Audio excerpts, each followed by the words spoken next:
All right, gentlemen, good morning again. How are you? I'm doing well. My name's David Wall-Rice. I am a professor of psychology here at Morehouse College for those who might not know who I am. I'm also over Crown Forum in integrated learning. I've taught here for some 19 years now. We take Crown Forum obviously seriously, as we anticipate that you do as well. We have a guest today, President Mark Morial, who's president of the National Urban League.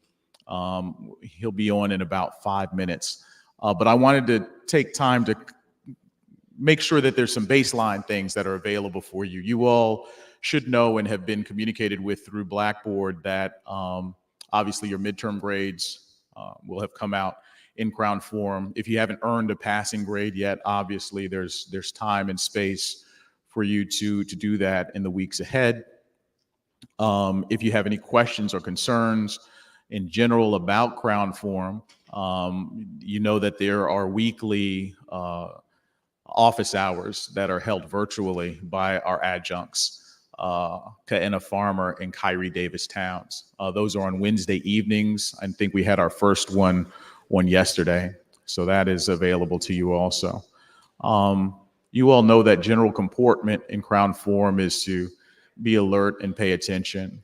The other request is that as you all are offered instruction and you're asked to do things, if you could do it, that'd be great. Nobody's trying to muscle you into anything. But if we're asking something of you, especially in this sacred space, the expectation and the hope is that you'll acquiesce. Nobody's trying to embarrass you. Nobody's trying to demonstrate that they're tougher than you are. We're way beyond that, obviously. But if we're asking for you to move up, there's a reason. We ask for you to move up and to be in these center spaces simply so that you're able to be in conversation and connect with the presenters. So again, we'll begin in looks like about 4 minutes now. If you're toward the back, especially on my left-hand side, your right-hand side, please move forward. Move forward so you can be in conversation. So if you can see me, I'm pointing to the folks that I'm talking to. Please move forward so that you can be in conversation. Again, we have about 4 to 5 minutes before we begin. Please move forward.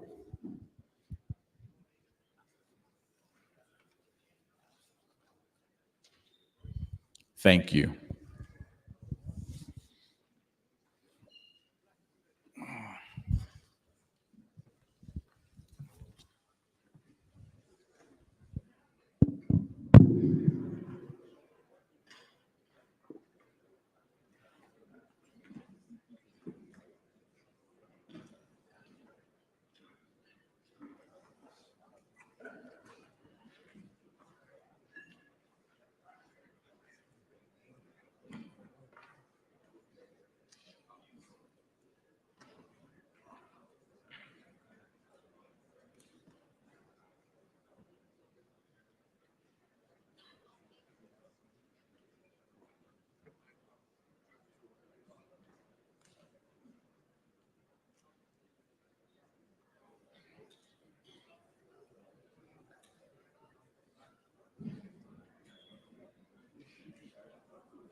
Good morning, Morehouse. Good morning, Morehouse. It is an honor to stand before you today at Crown Forum, a tradition at Morehouse College since the 19th century. This gathering has been pivotal in shaping generations of Black male leaders by engaging us in discussions on social justice, identity, and global citizenship. Crown Forum continues to empower us to reflect on our roles in society and the impact we can make as informed citizens. This brings me to Reclaim Your Vote initiative. Its goal is to ensure that we reclaim our agency by becoming active participants in our democracy. As young voters, we have the power to shape policies that affect our lives, our communities, and future generations. By being informed and engaged, we set an example for those who look up to us. As the upcoming election approaches, it's crucial that we stay informed about the key issues at stake. These decisions will shape our future, so let us vote with intention and make educated choices that reflect our values. Now it is my great privilege to introduce to some and present to others the esteemed leader who has been at the forefront of advancing social and economic justice, our guest speaker, the president of the National Urban League, Mark Morial.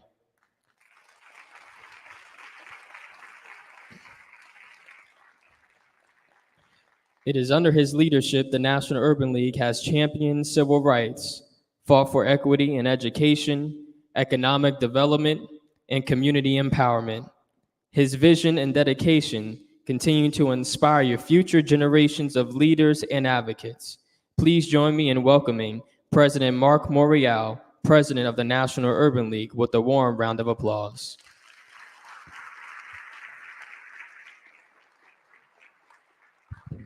Good morning, Morehouse. It is an honor to be at an institution which is great. And it is also an honor to be in a room of men who are destined for greatness. Each and every one of you is destined for greatness, because what Morehouse College will do is prepare you to claim, say claim your greatness. We're going to begin today with a short contest.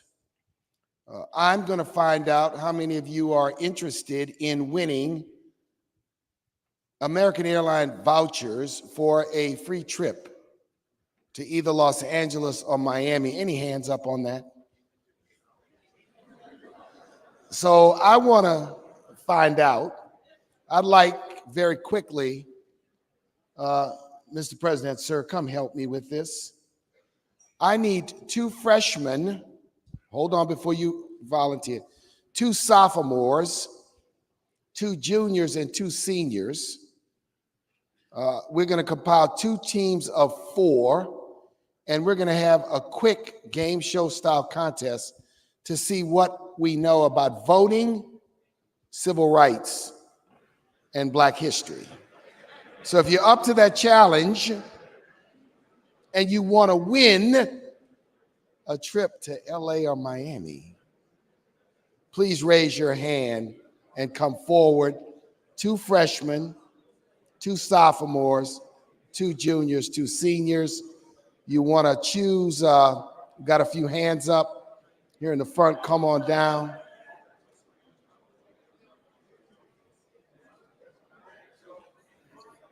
Come on up. Very quickly, we are running against the clock.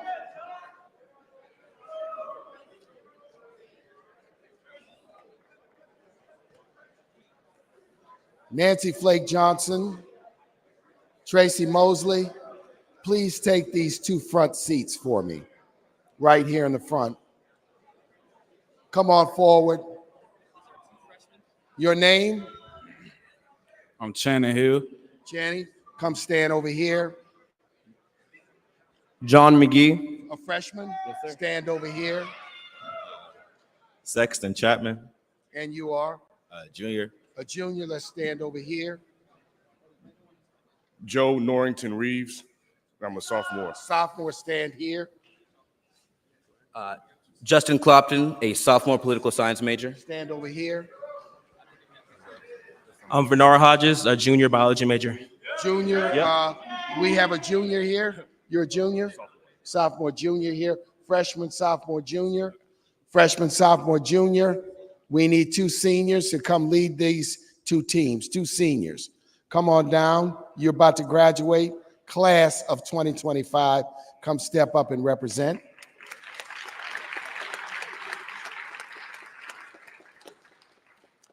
And Nancy and Tracy, you're going to serve both as our judge, and I'll tell you what the judge is going to do. Stand over here. Senior, name?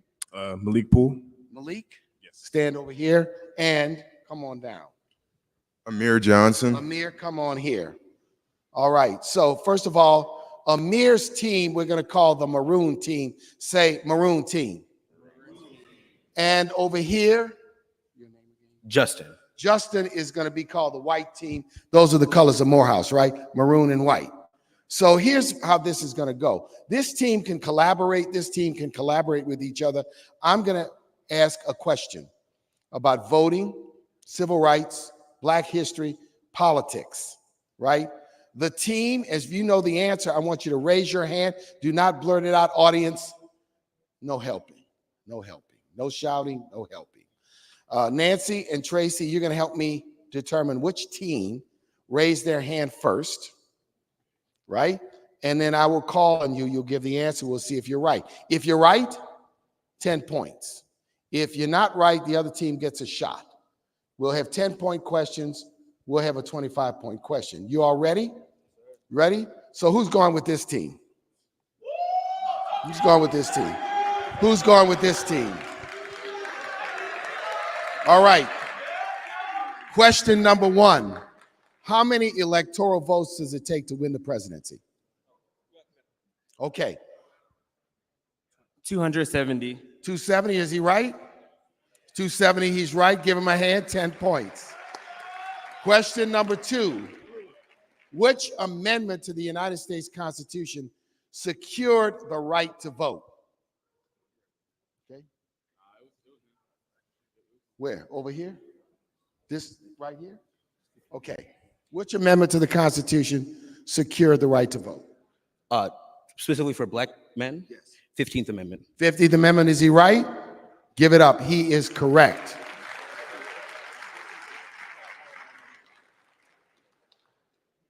This question is different. Which state, got to get 2 states, has the most electoral votes, and name a state that has the least electoral votes? Okay, over here. Okay, so California is one of them. Y'all can confer. The most and the North least. Dakota has some of the least. Okay, let's do a fact check here. North, to have the least, you'd have to have 3 electoral votes. Or Maine has the least. So Maine or North Dakota, let's do a fact check. I think either one is right, but we're going to check. We need one more with the most. You did the most. You told me California. So California is correct for the most. And let's see if he got one of the states with the least. Maine or North Dakota were the 2 answers. Be 3 electoral votes.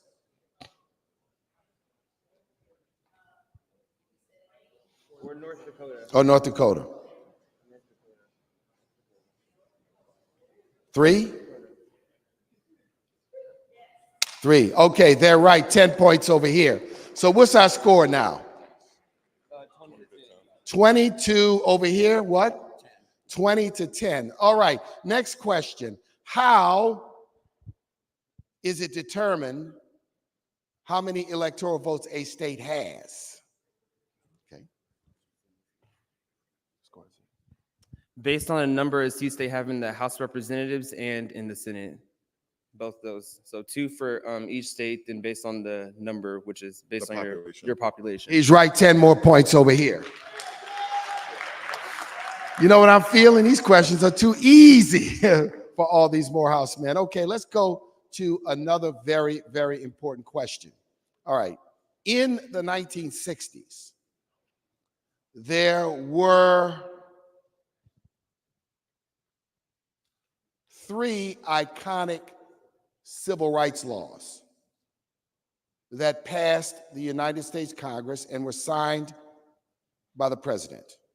One was in 1964, one was in 1965, and one was in 1968. For 10 points, you need to get all three correct. These are three iconic civil rights laws that passed in the 1960s. One in 64, one in 65, one in 68. Okay, we got a hand up over here. So I think it was the 1964 Civil Rights Act, the 1965 Voting Rights Act, and then there was another Civil Rights Act in 1968 after King was assassinated. Okay, what was the name of that act? Oh, was it not just another? It was another act of Civil Rights Act. Okay, it's got to get a specific name because it covered a specific set of issues. Specific name. I can't think of the specific name of the 68 one. Okay, all right. You want to take a shot over here? You want to take a shot over here? You want to take a shot Name over the here? first two. I might be able to come up with the second. The third I think one. 64 was the Civil Rights Act. Uh-huh. 65 was the Voting Rights Act. And then was 68 the Fair Housing Act? Okay, he's correct. Okay, so let's, all of this is a learning moment. 64 Voting Rights Act, 64 Civil Rights Act, banned discrimination in employment, banned discrimination in public accommodations, hotels, restaurants. You know, we as Black people couldn't go to hotels, couldn't go to restaurants, couldn't use the bathroom in a retail store. So the 64 Act banned discrimination in employment. It banned discrimination in public accommodations. It did a number of other things, but those are two important things to understand. Secondly, the 1964 Voting Rights Act, it banned discrimination in voting. What states had done after the 15th Amendment was they came up with all of these tricky, nefarious ways to block people from voting. The grandfather clause was one, which meant you were only eligible to vote, register to vote, if your grandfather voted. The literacy test, which was administered in a discriminatory fashion. If a Black person came in, they might say, recite the Constitution verbatim. Recite the Pledge of Allegiance backwards. These were ways that were used that on their face were what? Non-discriminatory, but in their impact and effect. The Voting Rights Act banned discrimination in drawing lines and apportionment, very important. And then finally, as he mentioned, the final of the big three was the Fair Housing Law, which ostensibly banned discrimination in housing. In those days, in the 1950s and 60s, in a place like Atlanta, if there were a advertisement for an apartment for rent, it might say, apartment for rent, whites only need apply. House for sale, whites only need apply. That was not against the law until the Fair Housing Act passed. So let's say the three, I don't hear you. Three civil rights laws are the Civil Rights Act of 64, the Voting Rights Act of 65, and the Fair Housing Act of 1968. What's my score back here? Huh? What's my score? 40? 40. 10. 10. Okay. Let's go to a 25-point question. 25-point question. All right. So this question is going to be a question about Atlanta politics. Atlanta politics, right? So I want you to name, requires 3 correct answers. 3 correct answers, 3 names. The first African-American mayor of Atlanta, the first African-American member of Congress elected from Atlanta, and the first African-American elected to the United States Senate from Georgia. 3 names for 25 points. Raise your hands. Go over here first. Okay, who wants to take the mic? Go ahead. Mayor Jackson, Andrew Young, John Lewis. Okay. Maynard Jackson, Andrew Young, and John Lewis is not correct. All right. Would you like to take a chance over here? 3 for 20. This is 25-point must. 25-point question. First black mayor, first black member of Congress, meaning the House of Representatives, and the first black United States senator.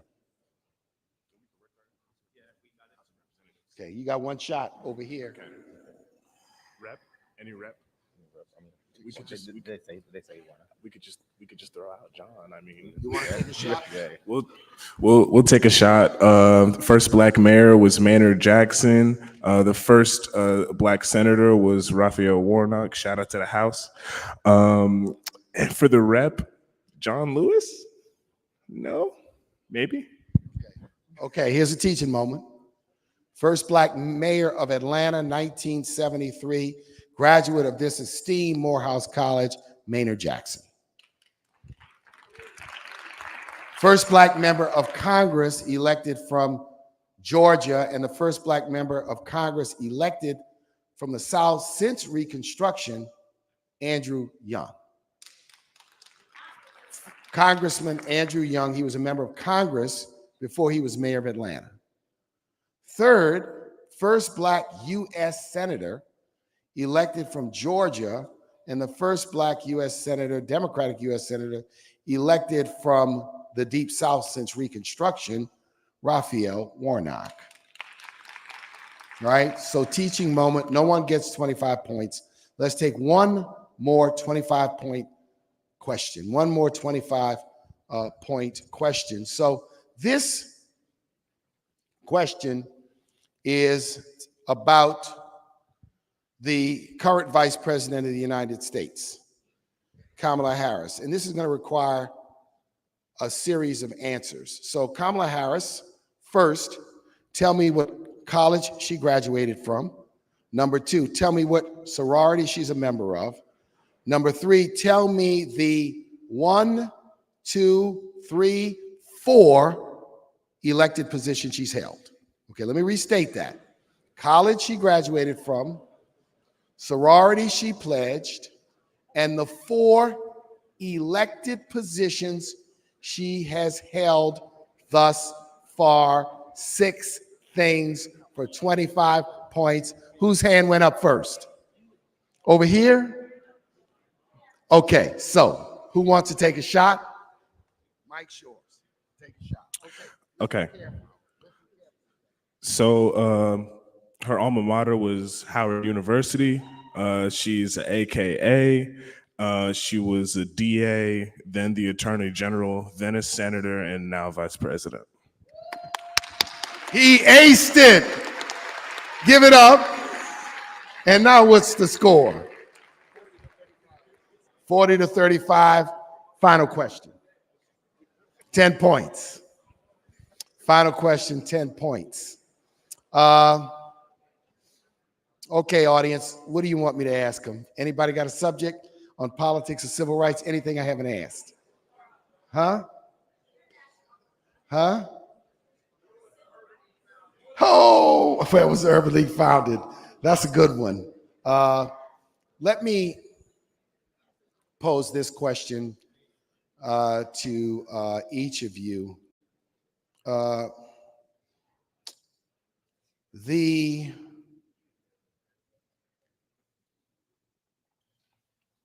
want to ask you about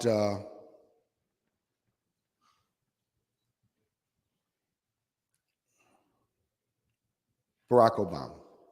Okay. In Barack Obama's first term, it is believed that he passed several pieces of major legislation. And for this 10 points, name one piece of major legislation that's credited to Barack Obama's first term. Whose hand went up first? Okay. Okay, my judges. Over here, did they have it first?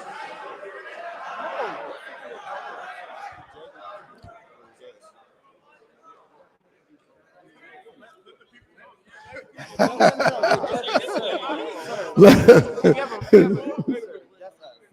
right, okay. All right, let's go with the judges. Are the judges unanimous? All right, okay. All right. My hands are tied.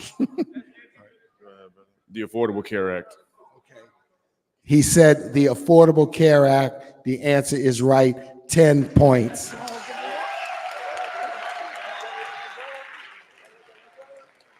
So, ladies and gentlemen, first of all, let's congratulate the winning team. My colleague over here, Ray Shackelford, is going to get everybody's name and address so we can make sure you get what we promised you. All right, let's give it up for this team. Now, secondly, I want to give it up for this team. They got that 25-point question right. They did a great job. This is competitive. And what is the point here? Learning can be exciting and fun and competitive. And I am very impressed because for the most part, you all got the answer to all of the questions right, with the exception, I believe, of one. And those were very, very good answers. So give it up for your classmates and Morehouse colleagues one more time. And let's just go, hand the mic, introduce yourself one more time.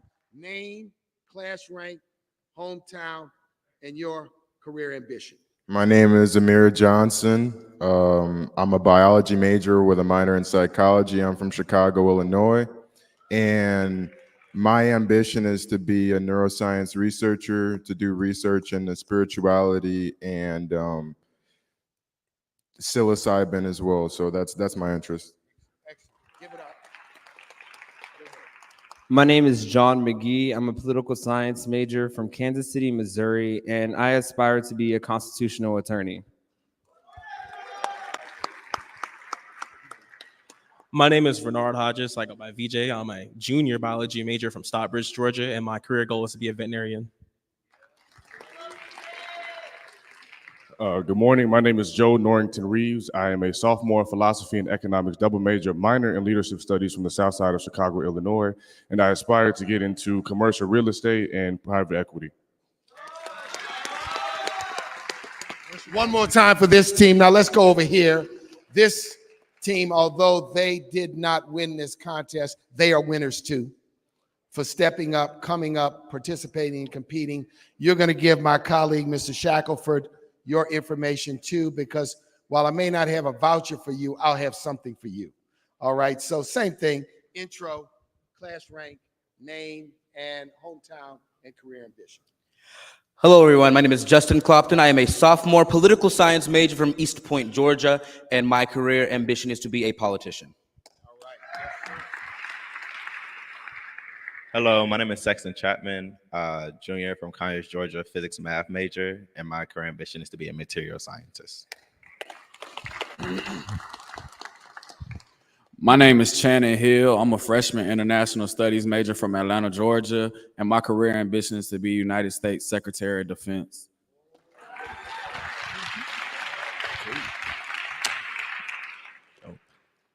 My name is Malik Jahab Poole. I am a senior Africana Studies major from Oakland, California. I aspire to be an educator, an organizer, basically whatever I have to do to make a revolution happen. Give your classmates another round of applause. Thank you very much. We're going to give them an opportunity to excuse themselves. Give Mr. Shackelford, Ray, all your information so we can do this. Can I speak to you for about 10 minutes? All right. I do not have to convince Morehouse men about the importance of voting. I do not have to convince Morehouse men about power. I do not have to convince Morehouse men about responsibility and leadership. You're here because you are responsible and because you want to be a leader. And we are at a moment in American history and a moment in the journey of Black people in this nation and on this planet. And from time to time, generations are placed in a juxtaposition where choices we make will determine whether we are able to step forward or whether we will go backwards.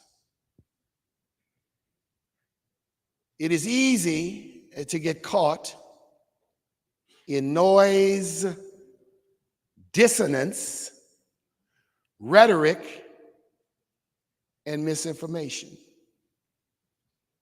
It is easy to believe the hype that exercising power doesn't matter, that what I do doesn't count, or how I act will have no bearing on my life or the life of others. If Black men and Black people had no power,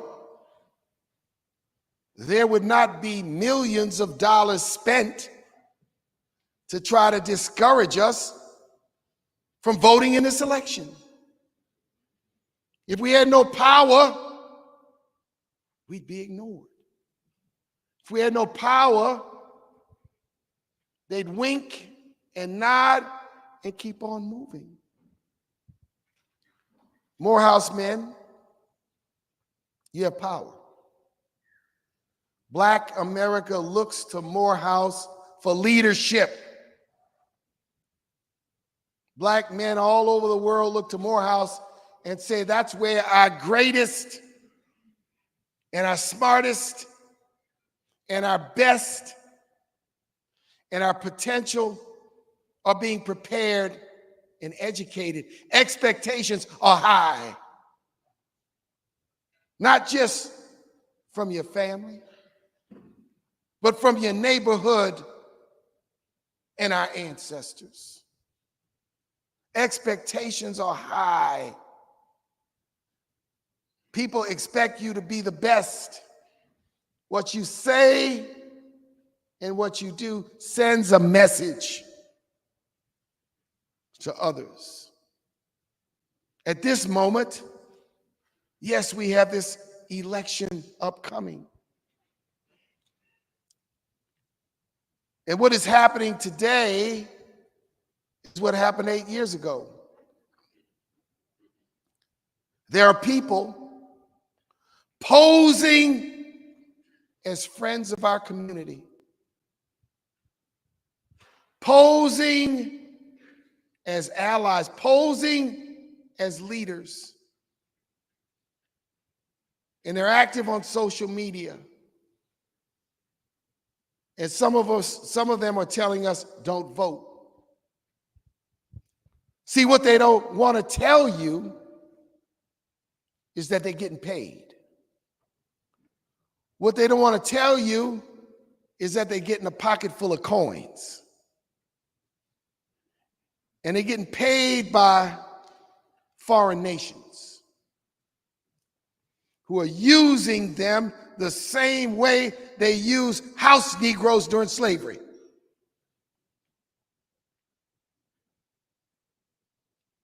And they're trying to trick and bamboozle, and the focus of this is Black men.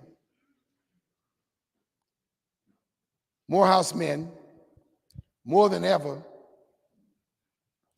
we have to stand up and use our voice when we talk to each other, our voice when we talk to our families, our voice on our IG, TikTok, Facebook, X accounts, whatever it is you use to meet this moment in American history, to make sure we don't leave our power on the table.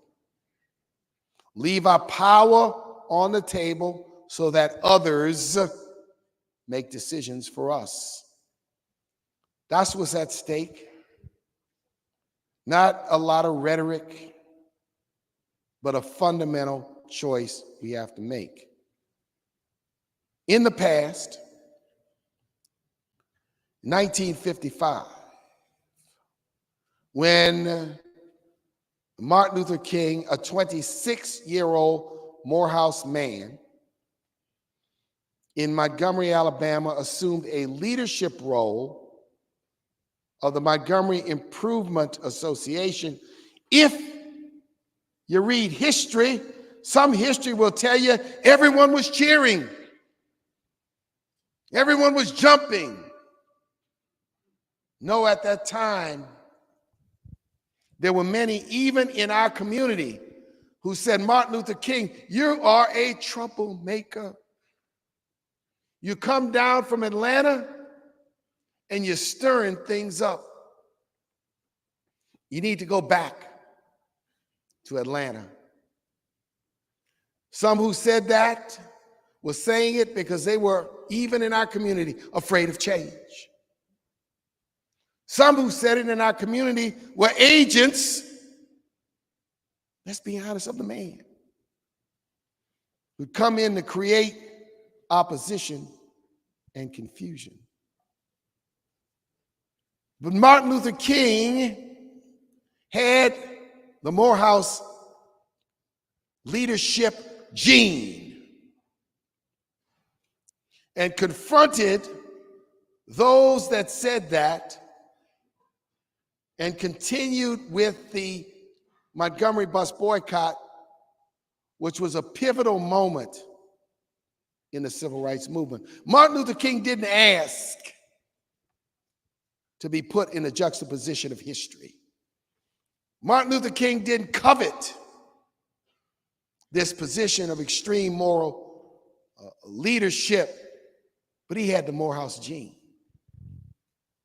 And at this moment in American history, right here and right now, we need the Morehouse gene. And we need the Morehouse gene, and it can be expressed by each and every one of you in this room today, and each and every one of you on this campus. It goes to we must vote, but it goes beyond that. It goes to we must be active in everything we do to ensure that we have respect and power in this nation. And that's the Morehouse leadership gene. And I'm calling on you at this moment to demonstrate that Morehouse leadership gene. Maynard Jackson, when he got elected mayor of this city in 1973, he was running against a, quote, liberal white mayor.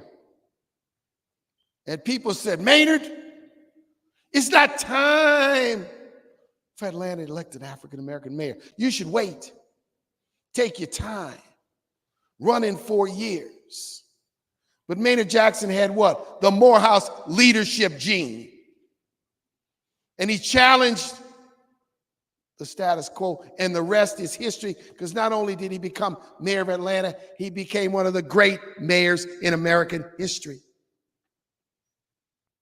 Your leadership gene is right there. The only question is, will you activate it? Will you activate it, actualize it, and make it an action gene? I know I can count on every one of you. So I close with 2 requests. Number one, each and every one of you should have a voting plan. a plan as to when you will vote, where you will vote, and who you will vote for, because president is not the only thing on the ballot. DAs and judges and clerks and all kinds of positions.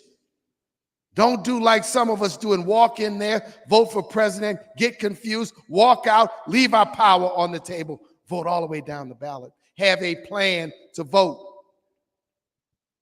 Number 2, take 5. 5 friends, 5 family members, contact them, and take leadership to ensure that they too will turn out to vote. If you can take 5 easily, take 10. Might be a classmate, might be some friends back home, might be some relatives, could be anybody in your circle. Have a plan and take 5. Can I count on you? Can we count on you? Can we count on you, Morehouse, to exercise the Morehouse leadership gene? Because that is what it's all about. I'm going to excuse myself. We will leave here today. I'm on my way to a high school to talk to some young people. Then we're going to Friendship Baptist Church, where we will be gathering, and then we'll be knocking on doors in the community. If you don't have class at that time, you don't have lab, you don't have library, you don't have an obligation, and you want to join us, join us. We can go out for an hour or two. We're going to knock on doors in the community. We're going to talk to people. And I know folks in the neighborhoods and in the communities across America, they love to see a young Morehouse man. They love to see you, because all of us, no matter where we live, no matter where we reside, have pride in what Morehouse College means. God bless you.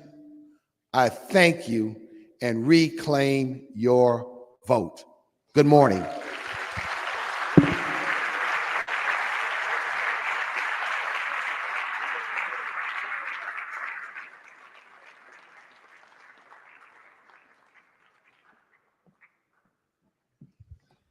All right, let us give a round of applause one more time for the president.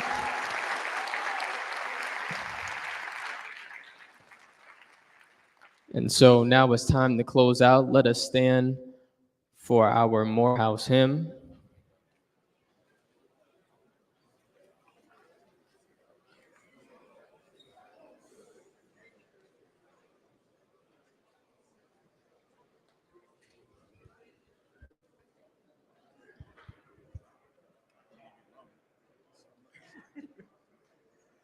Dear old Morehouse, dear old Morehouse, we have pledged our lives to thee, and will ever, yea forever, give ourselves in loyalty. True forever, true forever. To old Morehouse may we be, so to guide each son the other into ties more brotherly. Holy Spirit, make us steadfast, honest, true, to old Morehouse and her ideals, and in all things that